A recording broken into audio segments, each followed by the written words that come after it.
لتحضير هذه الوصفة ستحتاجون إلى المكونات التالية: ملعقة كبيرة من العسل، ملعقة صغيرة من الزعتر المجفف، كوب من الماء الساخن. طريقة التحضير: أضف العسل والزعتر المجفف إلى الماء الساخن.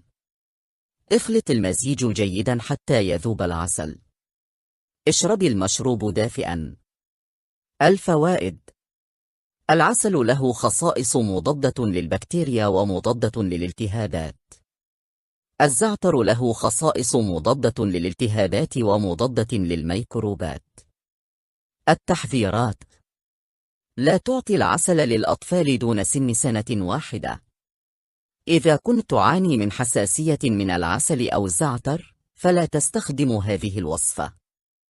شكرا لكم على المشاهدة. أتمنى لكم